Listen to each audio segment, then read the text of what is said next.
Life had a way of settling into patterns, some comforting, others mundane. I often woke before dawn, savoring the stillness before the rest of the house stirred.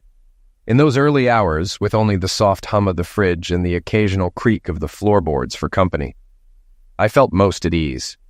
It was my time to reflect, to remember why I had chosen this life, with its moments of joy interspersed with the weight of responsibilities. Katie and I met in college, a whirlwind romance that felt too good to be true. She was all fire and determination, the kind of woman who made you feel like you could conquer anything with her at your side. We married young, and within a few years, Jill and Jenny came along. Our daughters were the heart of our world, bright, vivacious, and occasionally maddening in the way only teenage girls could be. As the years passed, our family found its rhythm. Katie managed the logistics of our lives, ensuring that birthdays were celebrated and dentist appointments weren't missed. Meanwhile, I found joy in the simpler things, fixing the leaky faucet, organizing Sunday BBQs, and being the constant presence my daughters could rely on. It wasn't perfect, but it was ours. Father's Day was one of those rare occasions when the spotlight turned to me. Katie and the girls made sure I felt special, even if the celebrations were modest. A homemade breakfast, a heartfelt card, and a few hours together. It was all I ever wanted. I never needed grand gestures. The love we shared was enough. Yet beneath the surface of our seemingly happy life, I'd started to notice subtle shifts. Katie worked later, smiled less, and seemed distant even in her moments of presence. At the time, I dismissed these changes as the inevitable result of a busy life. In hindsight, those moments were signposts I chose to ignore, guiding me toward a truth I wasn't ready to face. Last year's Father's Day began in the same unremarkable way as every other.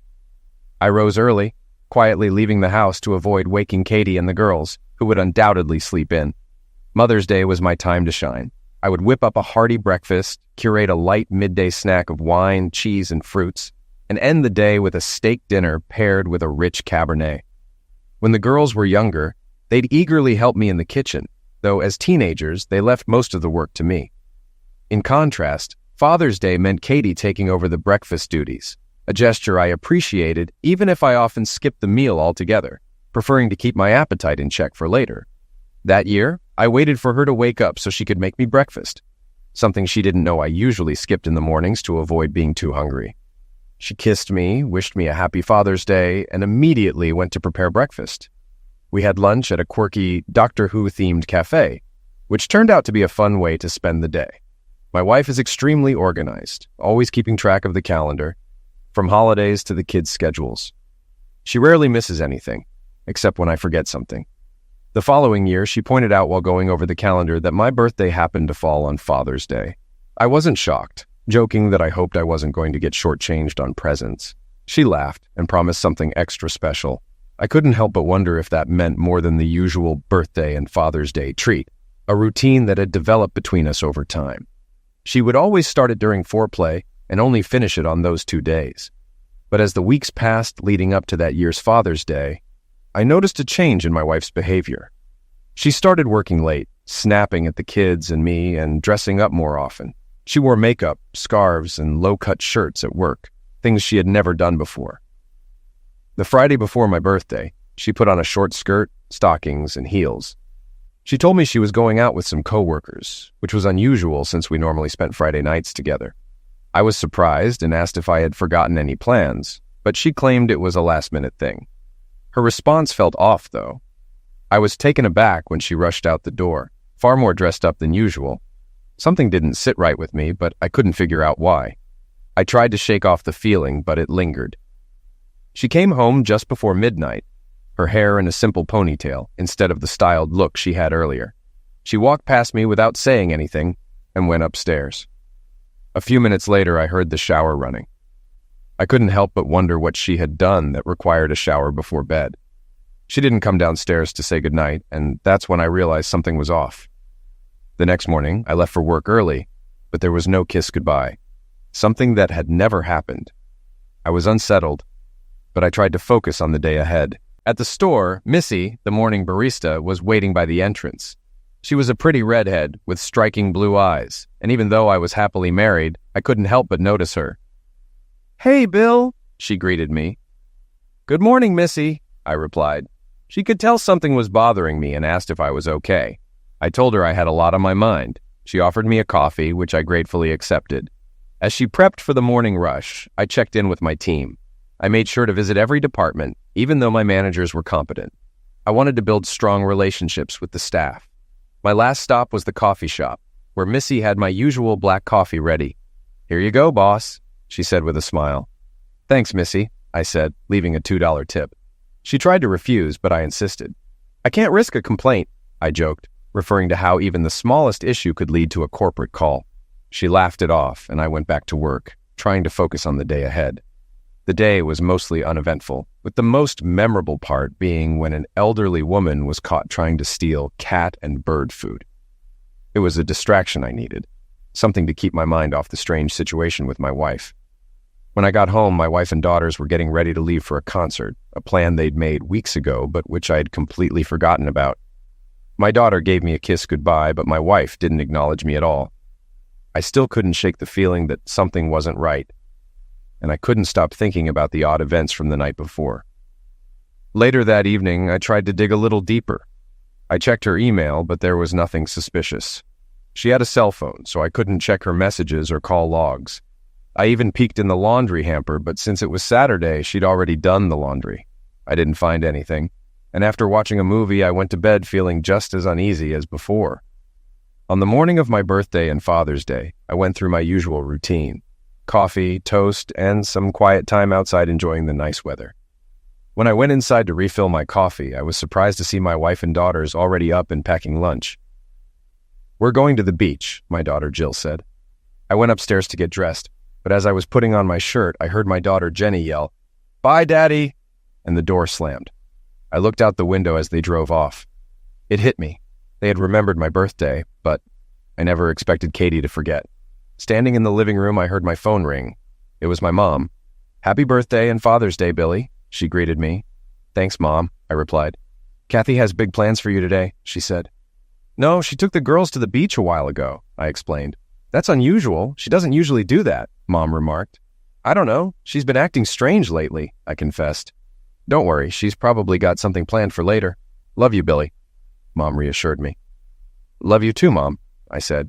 I was still trying to wrap my head around everything my mom had said when the phone rang again. It was Anne, my assistant. "Bill, we had an issue at the shop," Anne said. "What's going on?" I asked, already feeling anxious. "Missy was pushed on the stairs by a customer. She fell and might have broken her arm," Anne explained. "Is she okay?" I asked, the concern rising in my chest. "They took her to the hospital for x-rays," Anne replied. "Damn, that's awful. Is everything covered on your shift?" I asked, trying to stay calm. "Yeah, we're all good here. Just didn't want to catch you off guard," Anne said. "Thanks for the heads up, Anne." I hung up, my mind still reeling from everything that had been happening. I assumed my wife and kids wouldn't be back anytime soon, so I decided to go out for breakfast on my own. I headed to IHOP, but as soon as I walked in, I knew I'd made a mistake. The place was packed with families celebrating Father's Day, and it hit me hard. I left almost immediately and ended up at McDonald's instead. Eating alone in the park, I thought about the lake I used to take my daughters to when they were younger. They had loved it back then, but as they grew up, I started to feel like a stranger to them. By 1 p.m., I still hadn't heard a word from my wife. I figured dinner plans were off, and I found myself at the Doctor Who Cafe, posting a picture of my lunch online. As usual, I got a bunch of likes and Father's Day wishes, but then I noticed a comment from my mother-in-law. She assumed I was with my family at the beach, since Katie had posted a few pictures from there. I finished my sandwich and decided to head to a nearby sports bar to unwind with a beer. The place was packed, so I slipped next door into a cigar lounge, treating myself to an expensive $60 cigar. "Happy birthday to me," I muttered as I lit it. I sat at the bar, turned on the Sox game, and a couple of guys invited me to join their card game. "I'm Bill," I said, introducing myself. "I'm Lance, and this is my brother Jerry," the older man said. They finished their hand and dealt me in. "Help yourself to a drink, Bill," Lance offered, grabbing a cooler. I grabbed a Miller Lite, and Jerry asked, "No kids today, or is the ex with someone new?" I felt a wave of discomfort. "My wife and daughters are at the beach. They didn't even remember today." "That's rough," Lance said. "My boys are both in the military." "My daughter's in California," Jerry added. "My grandson just turned 2. I'm visiting next week." Sounds nice, I replied, forcing a smile. When my girls were younger, I used to take them to the lake. They loved it. They nodded, and after a few minutes, the conversation veered back to my situation. Do you think she really forgot, or is she just avoiding you? Jerry asked. I explained the changes I had noticed in my wife recently, and they exchanged looks. She's cheating on you, Lance asked bluntly. The question hit me like a slap in the face, and I tried to brush it off, but the idea started to fester. I didn't want to believe it, but it was hard to ignore. Lance leaned forward. Look, I've been there. The dressing up, the late nights out. My wife did the same thing, and when I found out I'd divorced her, it was the biggest mistake I ever made. I frowned, not understanding. How is divorcing her a mistake? If she cheats, that's it. Lance sighed, his voice softer now. I was paying alimony for years. I was broke. I missed her every damn day. Eventually, we got back together, and we're happy now. I couldn't believe what I was hearing. If she's cheating, there's no way I could forgive that. I couldn't stay with someone who betrayed me like that. Lance shook his head. You don't get second chances at love when you're our age, Bill. If you still love her, you'll find a way to forgive. I was still processing it all as I excused myself. Thanks, Lance. I'll think about it, I said, though deep down I couldn't imagine ever forgiving her. I shook their hands and left. When I got back to my phone, I saw more posts from Katie and the girls at the beach. My heart sank. Forget it, I told myself. Stop being a sufferer. It stung that my wife had forgotten my birthday and Father's Day, but deeper than that, I had a growing suspicion that she'd been seeing someone else for weeks. I needed to focus on something else, so I decided to go to dinner at my favorite steakhouse. I knew there'd be a wait, but I didn't care. I showered, put on a jacket, and went out to treat myself. I arrived and ordered a glass of champagne. The older man next to me eyed my drink before ordering a martini. The bartender refilled my glass, and the man asked, "Celebrating alone, or am I taking someone's place?" "No, I'm alone," I replied. He nodded. "My wife's helping my daughter. She broke her arm today. You don't expect your grown kids to still get hurt?" I chuckled. "Looks like I'm going solo for a while. My wife's caught up with other things." Then a little girl ran up to him shouting, "Grandpa!" She jumped into his lap, hugging him tightly. A few moments later, I heard someone call my name. "Bill?" I turned and saw Missy with a woman who looked a lot like her. I assumed it was her mother. "How's your arm, Missy?" I asked, trying to mask my discomfort. "It's fine," she said, smiling faintly.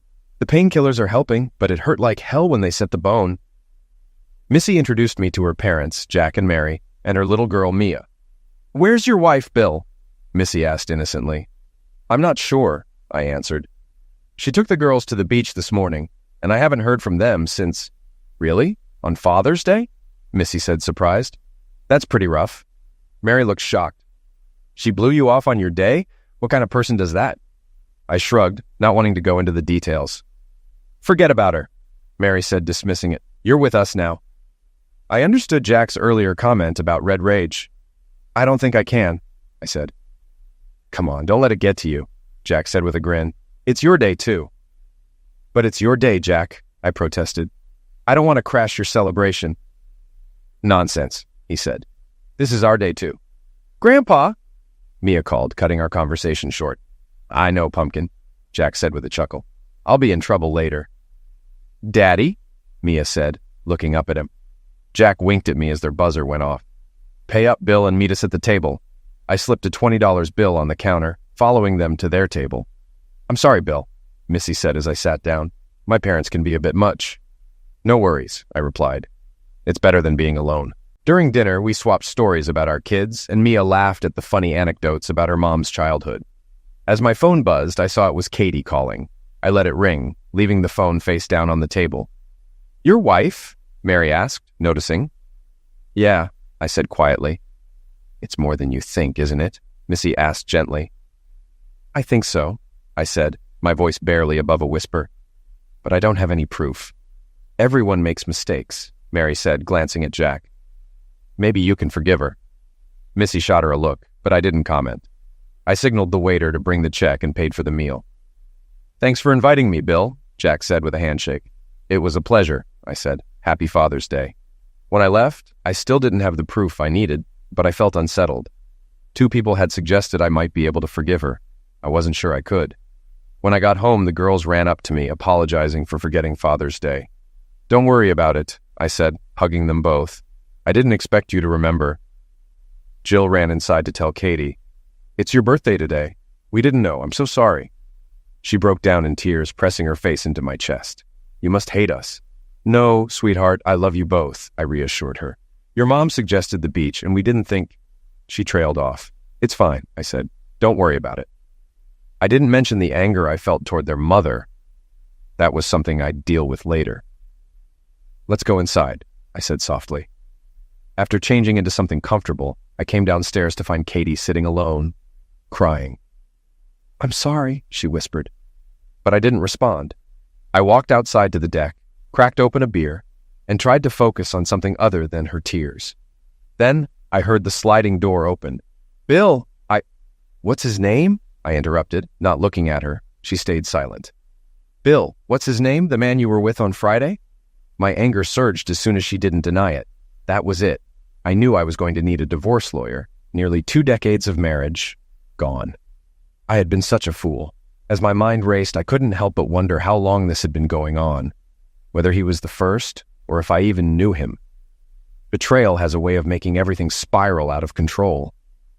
I made up my mind. I'd request a paternity test for the girls during the divorce. It would give me some peace of mind and force Katie to face the consequences of her actions. The rest of the night was spent scouring divorce laws online, and by the time I drifted to sleep, it was on the couch. That's how I spent my birthday. I woke early to find Katie still in bed, curled up around her pillow, looking peaceful. She looked beautiful, even though she wasn't mine anymore. I grabbed what I needed, showered quickly, and slipped out of the room without waking her. As I walked down the hallway, Jill was standing there waiting. "How bad is it, Dad?" she asked, her face filled with concern. I let out a heavy sigh. "This is as bad as it gets." "Can you forgive her? It's just one day, right?" Jill pressed. "She didn't just forget my birthday or Father's Day," I answered, my voice breaking. "She cheated on me." Jill shook her head in disbelief, her voice trembling. "No, Daddy, she wouldn't do that." "She did, but I won't forgive it," I said firmly. Jill paused, then spoke slowly, as if trying to reason with me. "Think about it. The last few weeks she's been different. Friday, after getting a tan and doing her hair, she dressed up like she was going to a club. That wasn't for me." I nodded, my frustration growing. "She barely spoke to me all weekend. She was clearly avoiding me." Jill seemed to soften, her voice quiet but insistent. "When has she ever taken you to the beach without me? What if it wasn't an affair, just a mistake? Can't you find a way to forgive her?" I shook my head. "I don't think I can. Look at her actions. She hasn't treated me like she loves me for weeks. When Grandma asked why she didn't call Grandpa on Father's Day, she screamed no, so loud we thought he was having a heart attack. "Dad, he's fine," Jill said quickly, but Mom was sobbing. She kept saying she loved you over and over. Jenny even wanted to call an ambulance for her. I don't know what to say, Jill. You can't cheat and still claim to love someone. It's selfish, not love. She chose him over me." Jill hugged me tight, tears streaming down her face. "Please, don't divorce her. I need to go to work. We'll talk more later." I turned to leave. Jill walked into Jenny's room. "I'll tell her what we talked about. No more secrets." I couldn't help but wonder how long we'd still be a family.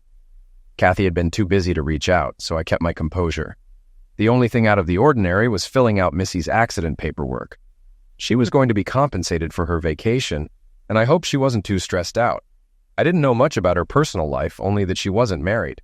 Missy came by to sign the forms. She couldn't use her left hand, so I filled out the accident report for her. "How's everything at home?"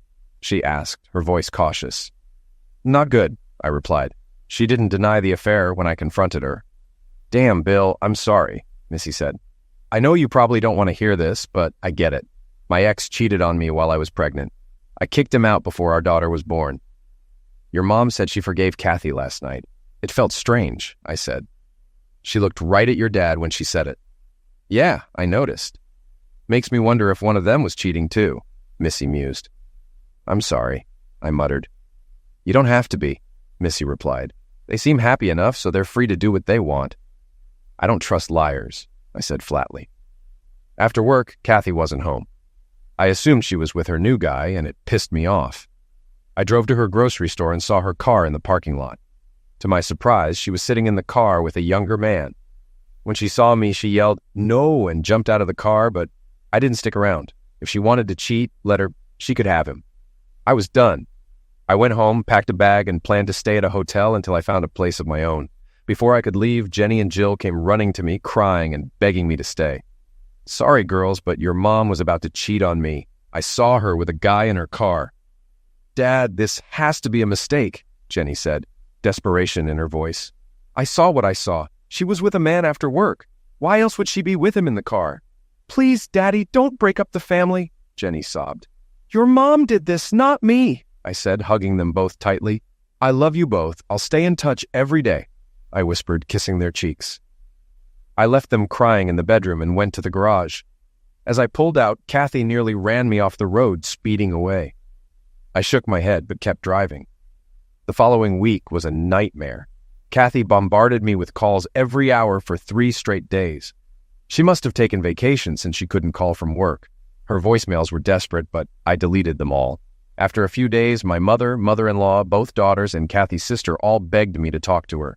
They kept telling me it wasn't as bad as I thought, but when I asked them if she cheated, they went silent. They all knew, but none of them would admit it. I stopped answering calls altogether. I told the girls I'd talk to them, but not about their mother. They didn't believe me until I hung up twice. By the end of the week, I'd met with a lawyer.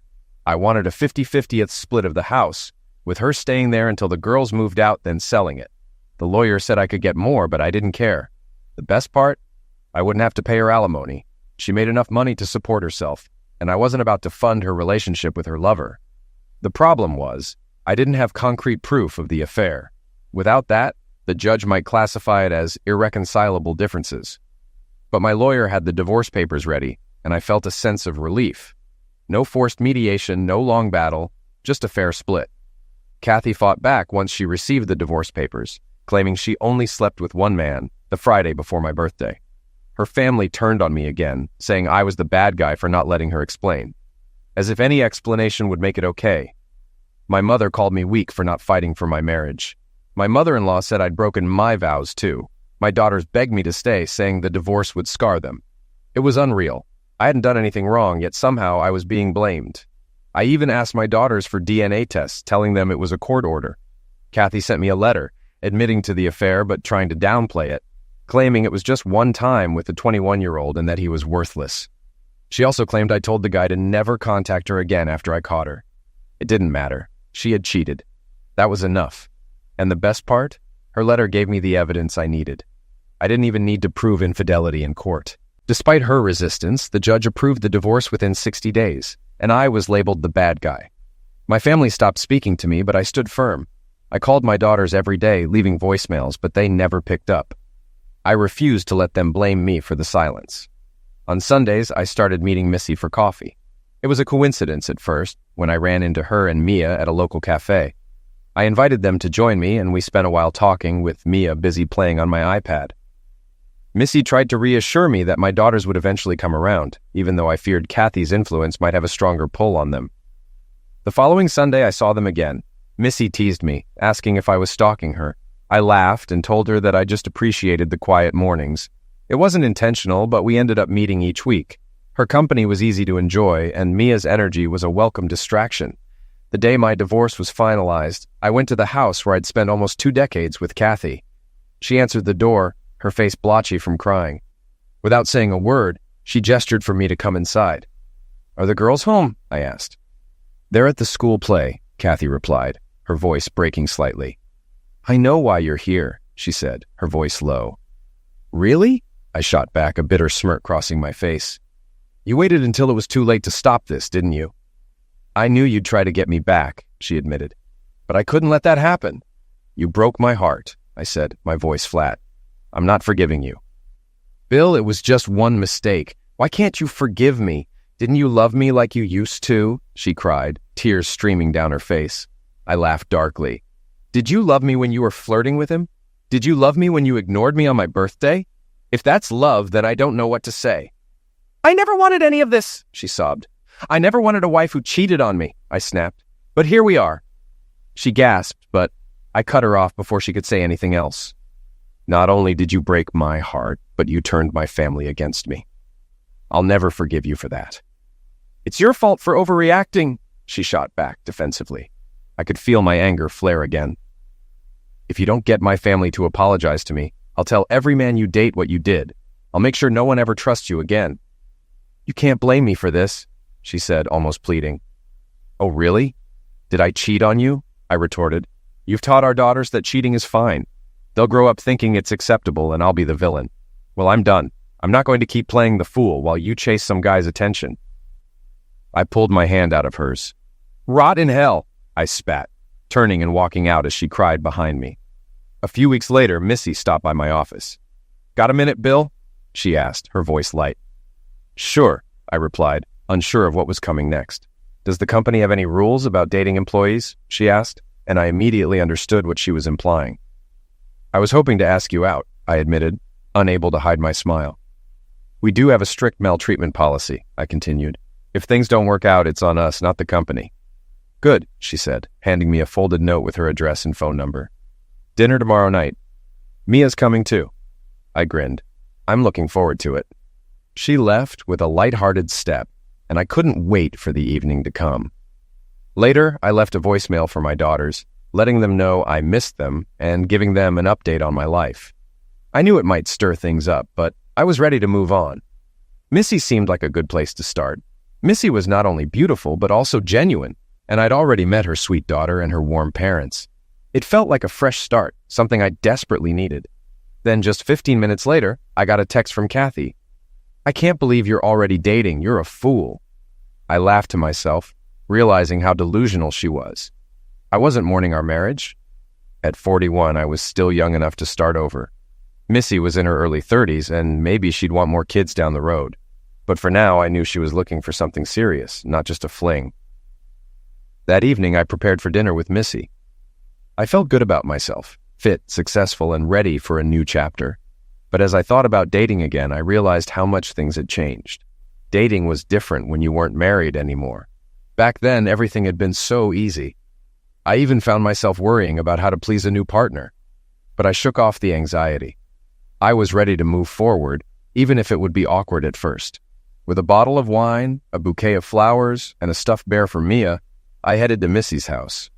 I figured it wouldn't hurt to win her daughter over too. When Missy opened the door, I was struck by how beautiful she looked. Her fiery red curls framed her face, and her sundress, just above her knees, showed off her long legs. She was barefoot, her toes painted bright pink. Do I pass the test? She asked, her eyes twinkling with humor. Absolutely, I said without hesitation. She laughed, then took the flowers and wine from me. Mia's watching TV. Go say hi to her. I'm sure she'll love the bear. As Missy went to the kitchen, I knelt down next to Mia. Hey there, sweetie, I brought you a bear. Mia hesitated for a moment, then smiled and grabbed the bear, running off to show Missy. The whole scene reminded me of when my own daughters were that age, and a wave of nostalgia hit me hard. Are you okay? Missy asked, noticing the wistful look on my face. I forced a smile. Just thinking about my daughters when they were little. Is it really that bad? She asked softly. They won't talk to me. Kathy's turned them against me, but I'm not giving up. I leave them messages every day, I explained. I'm really sorry, Bill, Missy said quietly. I know it's tough, but I also know they listen to my messages. I told them about our dinner plans, and Katie texted me saying, I'm an a-hole for moving on so fast. Sorry, is that too fast? I joked. Missy bit her lip, looking cute and unsure. Maybe, but I'd be happy to figure it out with you. She smiled and took my hand. Dinner's ready. Hope you like pasta with meat sauce. Sounds perfect, I said, grinning. I also brought garlic bread, so get ready for some serious couch time later. Mia giggled, and I was surprised by how relaxed and open Missy had become. She caught my awkward expression and said, Bill, we're both adults here. I like you, and I'm not shy about it. You're a great guy, and I think it's worth giving us a shot. You think I'm hot stuff? I asked, still processing the shift in our conversation. Yep, she said with a playful glint in her eyes. You've been causing quite a stir at the store. You're good-looking, in shape, and smart, and we all know how you feel about loyalty. I sat there, feeling better than I had in a long time. So, I'm getting in line early, she added with a wink. I squeezed her hand. I like you too. Mia, noticing that she wasn't the center of attention anymore, piped up. Sketty's my favorite. I love Sketty too, I said with a smile. The fattier, the better. I spotted the Parmesan on the table. You must have really stinky cheese. She laughed. It's not stinky, it's parm. Stinky cheese, I teased, sniffing it dramatically. Wow, this is really stinky. Missy shook her head as I handed the jar to Mia. She sniffed it, shrugged, and then poured it over her pasta. We kept things light, chatting about Mia's preschool and her little circle of friends. Mia had a lot of stories to share, and I enjoyed every second of it. Eventually, Missy became quieter, just watching Mia and me talk. As the evening wore on, she started cleaning up, and I offered to help. No need, Missy laughed. She hasn't told you about her favorite TV shows yet. After getting Mia settled for the night, Missy joined me on the couch with a glass of wine. She leaned back, sighing contentedly, and propped her feet up. I love being a mom, she said, her voice soft. But sometimes this right here is the best part of my day. Without thinking, I wrapped my arm around her as she relaxed into me. It's harder with two, I said, thinking of my own experience with the girls. Definitely, she agreed with a knowing smile. After a moment of silence, I asked, do you think your girls will ever come around? I hope so, Missy said thoughtfully. It's still new for them. I'm doing my best, but I know it'll take time. She kissed my cheek, her touch gentle. You're a great father, Bill. Don't give up on them. She set her glass down, her expression turning serious. Bill, I've already told you how I feel. I'm not one for games. I want us to keep seeing each other, and that includes being exclusive. I have Mia to think about, and she needs a solid father figure in her life. I need a partner, someone steady. I opened my mouth to respond, but she held up her hand. I know what you're going to say. Usually this conversation scares the guy off. But I don't think you're that kind of man. I'm giving you the chance to back out. If you're just looking to date around, I'm not your girl. But if you're serious, then I'm here. Wow, I said, surprised. Was that a rehearsed speech? Missy's expression faltered, and I thought for a moment that she might think I was rejecting her. Missy, I said quickly, we've known each other for years. The last few weeks have been great. I'm a family guy, always have been. I don't really know how to be single, and honestly, the idea of dating again scares the hell out of me. If Kathy had been faithful, I'd still be married. I'm not looking for something casual. She smiled and squeezed my hand. You're a good man, Bill. Smart, funny, and you make the best spaghetti I've ever had. She laughed, giving me a playful shove. I'd like to be your girlfriend. Let's make something real out of this, for both of us, and for Mia. That night, we didn't sleep together. As tempting as it was, I felt it was better to take things slow. Missy had pretty much laid her feelings on the line, and I wanted to respect that. A few days later, I got a break when a guy applied for a managerial position at the store. I didn't know his name, but I immediately recognized him as the man who'd played a part in ruining my marriage. He was interviewing for the night manager position, and I told Ann to hire him on the spot. On his second night, I was waiting in the parking lot when he arrived for his shift. I slipped a 40-inch TV into the back of his car, a model I knew we had in stock at the store. The next morning, I timed it so I could catch him when his shift ended. I casually walked him to his car, asking about his team, when I noticed the TV in the back seat. Jeff, I said, feigning surprise, did you buy that TV before your shift? We're not even open yet. No, Bill, that's not mine, he stammered, looking flustered. I don't know how it got there. We need to head back to the store, I said calmly. He tried to insist on checking the security footage, so I played along and took him to the security room. I'd already disabled the cameras, and when he saw the system was down, he panicked. I called the cops, and though he was convicted of a misdemeanor, he didn't serve jail time. He got community service and had to pay a fine, which was more than I'd spent on the TV. The company stepped up security after that, but Jeff never figured out I was behind it all. A week later, Missy and I were standing outside my office. When I pulled up, she greeted me with a kiss. Are we still on for dinner tonight? She asked, her voice warm. Definitely, I replied. I'm making something special. Just then, Katie's voice came from behind us. Is that the tramp? I turned around, surprised. Excuse me. Missy remained calm, facing Katie. Katie, what do you want? Katie crossed her arms, frowning. I've been trying to call you. Did you block my number? Missy's tone turned sharp. Yes, after your 30 messages calling me an a-hole for living my life. What do you want? I need to talk about the girls and their college plans, Katie said, her expression softening just slightly. They can go wherever they want. I've already set aside the money for them, I said flatly. I'd like to be involved, but since you've poisoned them against me, they won't even talk to me, Katie said. her voice rising. "They're just worried you won't pay for their tuition," I said, keeping my cool. "Of course I will. I still love them, despite everything," Katie insisted. "Because you can't keep your legs closed," I shot back. "I lost them in the divorce," Katie retorted. Missy couldn't hold back a laugh, but Katie shot her a glare. "It was one mistake," Katie said, trying to justify herself. "One mistake? You destroyed my family," I said coldly. "You should still be my husband," Katie argued. "Delusional," I muttered. "You ruined everything. If I find out you're seeing anyone else, I'll make sure he knows exactly what kind of woman you are." Katie yelled something as I walked away. Missy had shoved her up against the car, jabbing her finger in Katie's face. "Stay away from my man, witch. You tossed him aside, and I picked him up." I rushed over to pull Missy off her, putting a stop to it. "Let it go, Missy. She's not worth it." Katie was shouting insults as I walked away. "Please, Katie, just go away. It's over, and it's your fault." I left her there, sobbing, and caught up with Missy, who was breathing heavily. She apologized, but I couldn't resist teasing her a bit. "I have to admit, I like it when women fight over me," I grinned. "Does wonders for my ego." We laughed and went inside. Later that night, I got a call from my mom. She barely spoke before the line cut off. I tried calling back, but there was no answer. A quick call to emergency confirmed that paramedics were already on their way. Without thinking, I bolted from the store, telling Anne to cover for me. Missy called after me, but I didn't stop to explain. I ran straight to my car. By the time I reached my mom's house, the ambulance was already leaving. I followed it to the hospital, but when I got to the emergency room, I found out she had passed before they even arrived. She must have fainted while we were on the phone. I sat alone in the waiting room, tears streaming down my face, thinking about the last conversation we had. What was she trying to say? Was it, am I in trouble? Am I having a heart attack? I'll never know. My phone rang. It was Missy. "Hey," I said quietly. "My mom just died." "Oh, Bill, I'm so sorry," Missy replied softly. "Yeah, thanks," I said, my voice thick. "I don't think I'll be great company tonight." "No, I'm coming to you. You need me, Bill. Let me come, please." I didn't want to be alone. "Okay," I agreed. "I'll be home soon. I'll see you when you get here."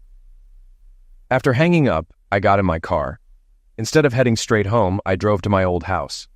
I had to tell the girls whether they wanted to see me or not. As I pulled up, I saw both their cars in the driveway. My stomach sank. I never thought the first thing I'd have to tell them would be something like this. I didn't care that I didn't live there anymore. I entered the code for the garage and stepped inside. Kathy's car wasn't there, and that was a relief. I wasn't sure I was ready to face her in that moment. The house was quiet. I went upstairs and found the girls' rooms. "Daddy!" Jill called as I walked in. "What do you want?"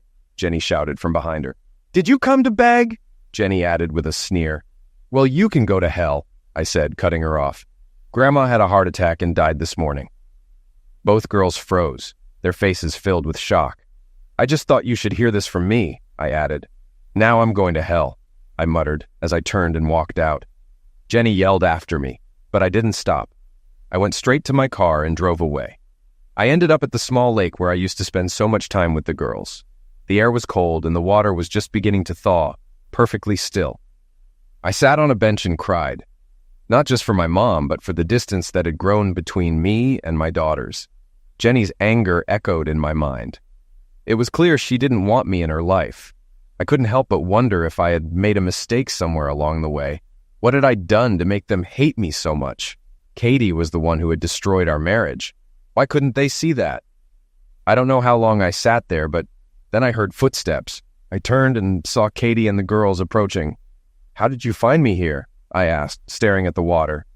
"You didn't turn off the Find My Phone app," Kathy said. "Bill, I'm really sorry about your mom."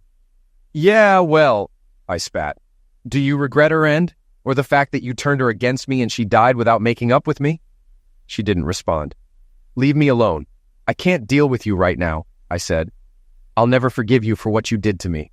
The last time we talked, she told me she wouldn't speak to me again until I backed out of the divorce. She didn't even say she loved me when she hung up." "I'm so sorry, Bill, for everything," Kathy said, her voice soft. I heard her walk away, and then Jenny spoke. "Dad, we're sorry too. Please forgive us for being witches." I turned around, and both girls rushed to me, wrapping their arms around me. We cried together, a long, silent moment of grief and reconciliation. It's not my fault, girls, I said, trying to make them understand. Why can't you see that your mom is the reason we're not together? We're sorry, Dad, Jill said, her voice thick with emotion. We just thought you should forgive her. She still loves you. It's so obvious. Not enough to stay faithful, I replied, my voice bitter. I'm sorry, girls. I'm really sorry, I added, holding them tighter. We embraced again, while Kathy watched from her car, parked in the distance. Girls, I need you, I said, my heart heavy. You'll be leaving for college soon, and I'm going to miss you so much. We've wasted so much time. We get it, Daddy, Jenny said softly. We're not going to shut you out anymore. Jill added, I just wish Grandma had a chance to make things right. Daddy, can we come with you? Jenny asked. We haven't seen your new house yet. Maybe we could grab some pizza? Sure, I said, smiling through my sadness. Tell your mom and let's go. When we pulled into my driveway, I saw Missy's car. I'd completely forgotten she was coming over. Looks like you're going to meet Missy, I told the girls. Is she your girlfriend? They asked in unison, making me laugh. Yeah, I said. I mean, we've only just started dating. Look at you blush, Jenny teased, grinning. The girls jumped out of the car and ran to Missy's door, bombarding her with questions. I could tell Missy wasn't quite sure what to make of the situation. Girls, give her a break, I said, laughing. Let's carry her inside and I'll introduce you all properly. They gave me quick kisses on the cheek and rushed off. I walked over to Missy, who looked surprised. Sorry about all that, I said as she opened the door. She smiled warmly and kissed my cheek. Your daughters? Come on, I said. Let me properly introduce you. I must look a mess, Missy said, glancing up at me. I laughed. You look fine. They'll like you. Jill, Jenny, this is Missy, I called to the girls. They both hugged Missy and, as usual, cheekily said, You're super hot. Jill jumped up and said, Good for you, Daddy. Missy laughed, and I was too stunned to say anything. Let's take a quick tour of the house, then I need to handle some things for Grandma's funeral, I said.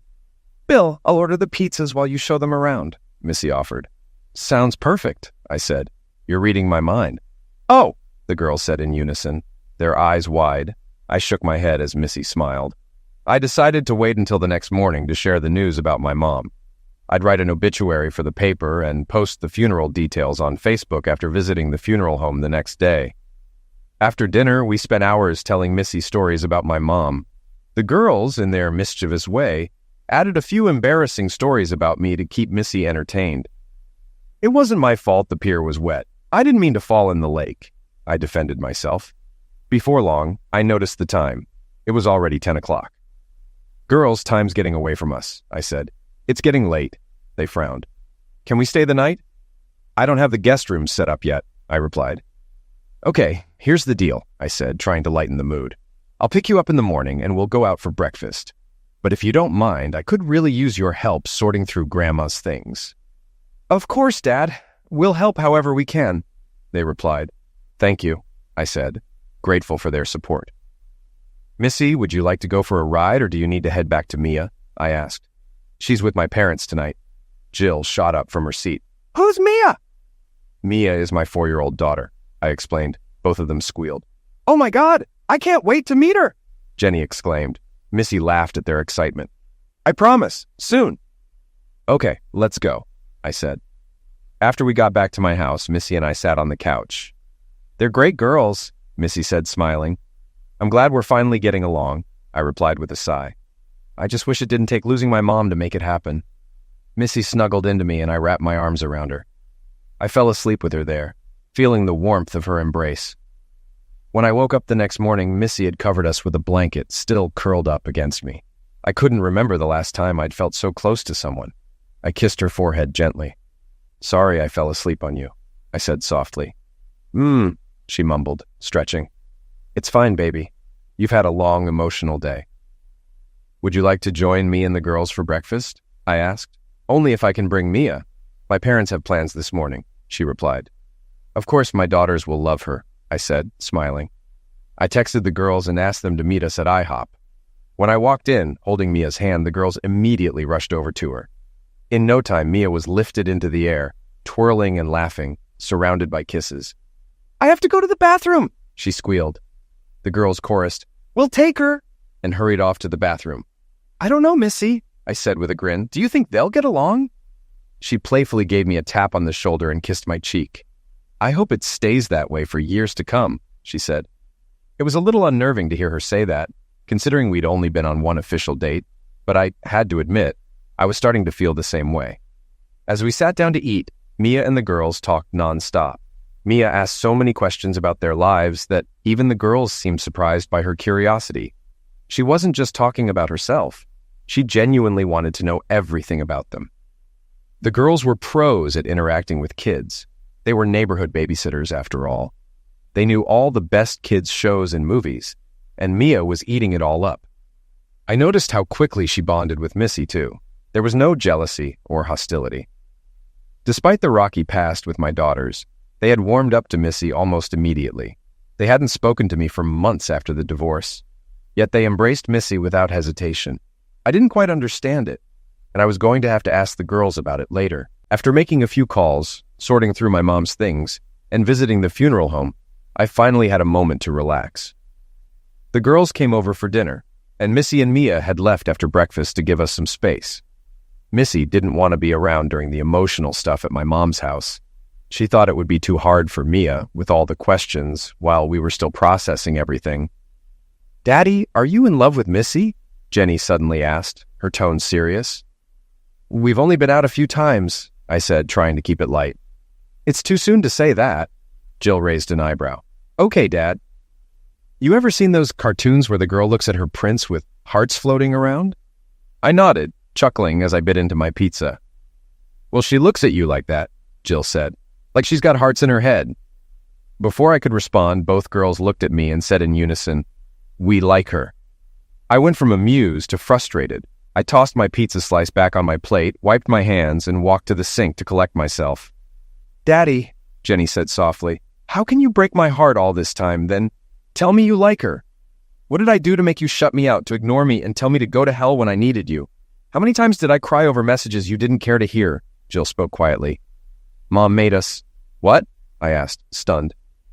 "It started when Mom said, 'If you want to be a family again, come back to me. We're sorry.'" The words hit me like a punch. I turned around and saw a tear on Jenny's cheek, and she rushed to hug me.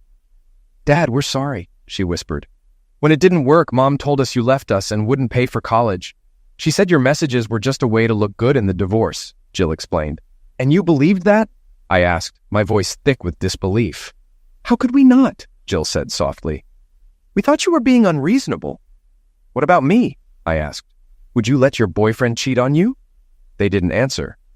"Where do we draw the line?" I asked firmly. They both started crying, and we embraced again. The weight of it lifted, and I felt anger, sorrow, and relief. "I'm sorry, girls," I whispered, holding them tight. "I missed you so much." After a while, I said, "Time to go home. You've got school tomorrow. Don't forget to tell Mom about the wake and funeral." We hugged one last time before they left.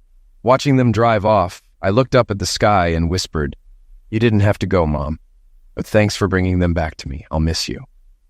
The wake was tough, especially since I've always felt awkward around bodies. Mom looked peaceful, and part of me was relieved she'd be with Dad again.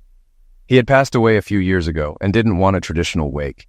He thought it was weird for people to gather around a corpse. Mom had planned everything, even picking out her own casket. I was by the front when Katie and my girls arrived.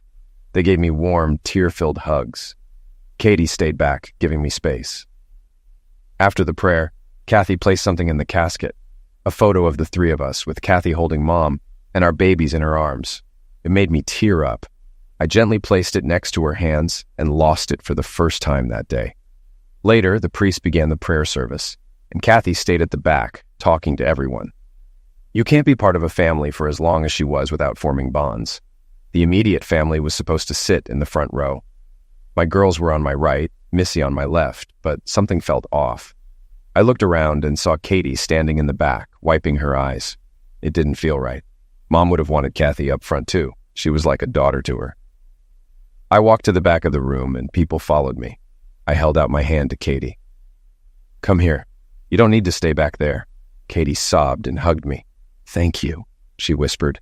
We went to the front where Uncle John gave her his seat. Missy kissed my cheek. "You're a good man, Bill," she whispered. It felt strange holding Missy's hand with Kathy only a few feet away, but I hoped I wouldn't regret it. Later, as I said goodbye to the last guests, Kathy approached with Missy beside me. I wondered how Katie would react. I hoped there wouldn't be any tension. "Bill, thank you for letting me be part of today," Kathy said. "She loved you like a daughter. It was the right thing to do." I offered Kathy a ride in the limo the next day. She hugged me and cried. I felt Missy's hand on my waist, fearing tension. Katie, breaking the hug, said, "If you don't want anything from me, I'll go home." She smiled briefly at Missy. "I'm glad you're here for him. You may not know it, but he was a mama's boy. It's going to be really hard on him without her." With that, she left the room. Missy hugged me. "Let's get you home." Back at the house, Missy sat at the table with a cold beer. Things with Kathy went better than expected.